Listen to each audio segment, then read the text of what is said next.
ม่นเป็นพิธีการมอบของวันรางวัลให้แก่น้องๆนักเรียนเนาะที่มาฟ้อนในงานบุญในมื้อนี้เนาะเอาของขวัญจากทั้งอาจารย์เตยบุญพม่าแล้วก็เพื่อนทั้งหลานน้อยเขาอีกเท่านึงว่าสัตว์ตะปีดอกเขาเดี๋ยวนี้เพิ่นก็กำลังเริ่มแจกเนาะตัวของแจกสิพ่อหรือบ่แค่หุ่มว่า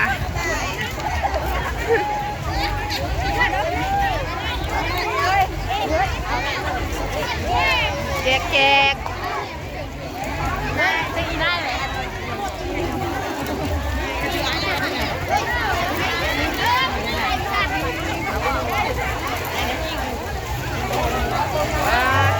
เอา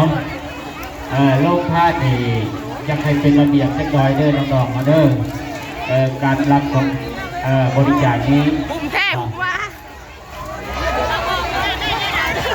ไปญาติบ่ได้กับแม่นบ่ได้กินออกไปตามคิวกันได้พี่น้องคนติดกว้างอยู่แล้วน้องทานของสาวบุญพี่อยู่แล้วนะกินตะกอนรถตะกอนจะเป็นขอคนใหม่ก็ได้สักข้าวเป็นผู้ที่เป็นกวางใจบุญใจบุญสดตาเดียวบ่ถึงว่านะพี่น้องอันนี้ให้เขาต้องการทั้งการเดินนำบรรลุหลังในป่าทางสาให้ก็ดีเอาว่าได้แล้วทำแล้วเอางานออกไปผู้ชมกันงานต่อคิวเป็นแถวให้ด้วยกะเบิ้งอะไรนะพี่น้องอันสมควรที่จิตไทยบ่เนาะยุคหน้ายุคตากันจิตไทยเอาไปใส่กระบอกอันที่บ่งามเนาะเพราะว่าอันนี้มันก็แค่ไปทั่วโลกเนาะควักก็ได้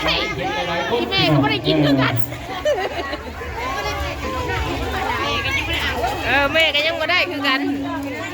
เขาบรรทอดเดียนกว่านี้น่ะไปเลียนคิ้วของเขาเป็นบรรทอดเดียนกว่านี้เพราะว่าเป็นตรงนี้ตรงนี้โอ้ยน่ะผมแม่ก็ยังไม่ได้ผมไปหาคนดูน่ะท่านการตั้งความร้อนต่อท่านเพื่อนไปได้แล้วก็ออกน้ำแน่ท่านได้หาเพื่อนเพื่อนที่ได้มาเบิ้งมาส่งเขาได้เชิญเพื่อนแต่ก็ห่วงแล้ว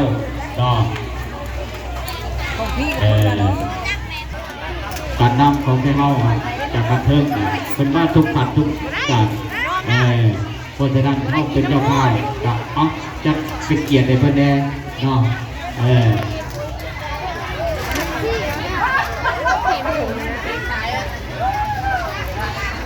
ตะกี้เป็นกว่าท่านแน่เนาะนี่มันอยากกินด้วยกันนะว่า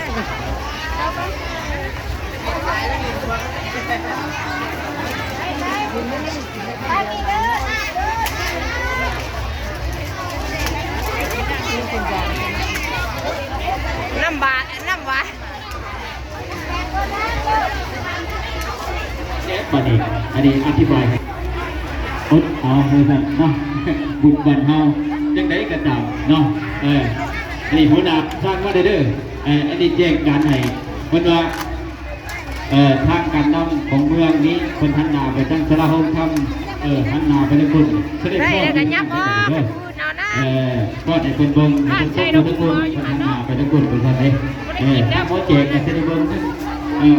เจ้าเพื่อนนั่นนั่งตามนั่งของขับเพิ่มเพิ่นก็จะได้นั่งใจนี้ทันนาไปเบิ้งขึ้นเจ้าพอดเนาะเข้าใจกันตามนั้นเนาะแต่ที่ว่าวันไหนผู้การในกรณีก็ไปรอมากก็ว่าในต้นเก้าผู้ต้นกับที่น้ำคาดขออนุญาตพี่น้องเลยรอบปิดปากกันเดี๋ยวขออนุญาตต้องพี่น้องเรื่องสอบก่อนเอาอะไรกับซุปเปอร์บาดีประดับบัตรบ้านสาวบ้านโคกในเรียกว่านาทีพี่น้องมาร่วมในงานบุญประเพณีกับคือบุญบังไทยประจำปีเนาะก็มาตรงกับพี่น้องเนาะนั่งสันนิษได้แจ้งรายการแล้วเขาจะได้เอาสู่พิธีนักพอดก็จะกินน้ำคือกันนักพอดก็ได้ในบวชต่อไปเนาะจะกันแต่ว่าอีกแพ้ได้แล้วก็ยับออกนะเอาไปเลยได้แล้วก็ยับออกวันนี้การมีทั้งการนำกันเพิ่มยืนทาง ทางโพไซอินทวงศาประธานปกครองเมืองเรียกว่าทางศรีวิไลจุลโย ห้องประธานปกครองเมืองเป็นก็จะได้มาร่วมพิธีเป็นชมศิลปะวรรณคดีสาวบางคนในเฮาเขาต่อมาตะดดพี่น้องเนาะระยะหลายวันเนาะที่เป็นกันไปมีมวลบอหรือว่าบมวลกับที่เห็นกันประเทศวันนี้เนาะอันนี้กับพระพันธ์เพิ่นด้านโฮมทานเนาะโฮมทานเฮาเดอร์ก็จะให้เขาไปแย่กันเนาะเอาแล้วก็นำออกเนาะไงพ่อเรียนเอาพอแล้วเนาะถ้าเราเป็นไปได้จะขออนุญาตทำเรื่องการตื่นนะผู้ทานในบ้านได้แจกอยากให้ติดตัวไปในเมืองเนาะอะไรการนำทางการเพิ่มมาผสมกับคนนะเพราะว่านักพี่น้องมาจากบ้านไก่บ้านไก่ที่ได้ใส่สลากหรือว่าเด็กไก่ไทยเจริญ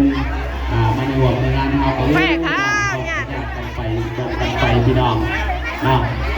มันจบมันงามแต่เรียกแต่ว่าผู้กำลังทำอยู่ตัวที่เขาทำอยู่นาทีเขานี่แหละพี่น้องเนาะนักเรียนเนาะบางไฟทั้งนี้นะบนแจกขอบคุณทั้งนี้เนาะแต่ทีนี้อนุกรรมการยศเนาะหรือว่าอนุกรรมการเอามาเนาะถ้าว่าบอแมนเนาะอยากจูดเนาะอยากจูดนะก็ได้ต้องติดต่อพ่อพันธุ์มาทางอนุกรรมการบ้านไทยให้จูดระยะห่างคนกับประมาณ30 เมตรเนาะหรือว่าในการชมในการเบิ้งบนบางไทยเนาะบ่อยากให้ใกล้ย้อนว่าเป็นยังบ่ให้ใกล้ย่านมันแตกเนาะ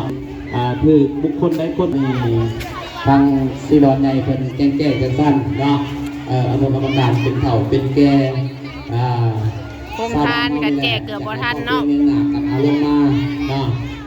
หักประทานอาหารเพียงเนาะสบายดีน้องวันนี้สาวบุญมากับมาร่วมงานบั้งไฟบ้านสาวบุญมาเองเนาะนี่ก็มีโครงทานเนาะมีคนได้มา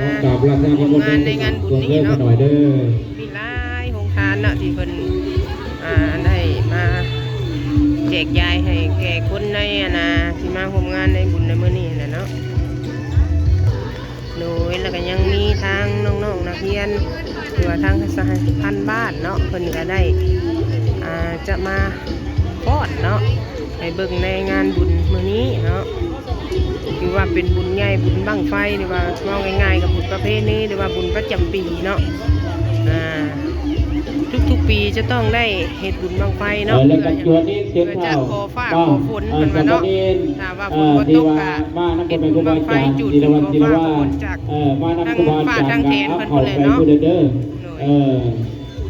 คนก็กำลังจะหลั่งไหลเข้ามาเนาะนี่ก็เป็นเวลาอยู่11 โมงเนาะเดี๋ยวนี้คนก็กำลังจะหลั่งไหลเข้ามาทางวัดนี่แหละเนาะแต่ต่อไปจะมีรายการฟ้อนหรือว่าหลังจากที่ฟ้อนแล้วก็จะมีรายการแห่พุทธแห่บวชเนาะหลังจากแห่พุทธแห่บวชแล้วก็จะออกไปจุดบั้งฟืนบั้งไฟพุ่นแหละทางตรงไห้ตรงหน้าพุ่นแหละเนาะเบิ่งข้าเจ้าก็คือสิม่วนกันนี้เนาะคนบกไก่มาดูแล้วคดีพี่น้องทีมงานเป็นกันลุกในบ้านวันได้ส่วนนี้ว่าท่านเป็นไรเนาะที่เพิ่นมาเฮ็ดโครงการเนาะให้แก่คนมาเบิ่งมาชมได้กินเนาะมีทั้งน้ำอย่างต่างๆเนาะหลายเนาะมีทั้งว่าจะเป็นทั้งข้าวปุ้นเนาะโรงทานข้าวปุ้นหรือว่าโรงทานน้ำเนาะว่าอากาศมันก็ร้อนแน่เนาะในช่วงนี้เนาะฟ้าบนเดือนพอสมควรเนาะพี่หลายจังหวะหลายจำนองเป็นเสียงนี่ก็ทางขบวนการบนทอดของนักเรียนเนาะบอลน้ำหลายผู้ขายในกระดีนักเรียนบ้านโคกใหญ่ขอนะครับรัฐมนตรีได้ทุกอาทุกคนก็หน่อยเด้อลงไปกระดาษห้องถ้ำก็หน่อยกันปัตหารเป็นเปิดกันก็หน่อยเด้อว่าได้เวลาแล้วนักผู้ใหญ่ก็ไปทหารมาตั้งท่านดีดีวันเขาเนาะไปจะได้จัดสรร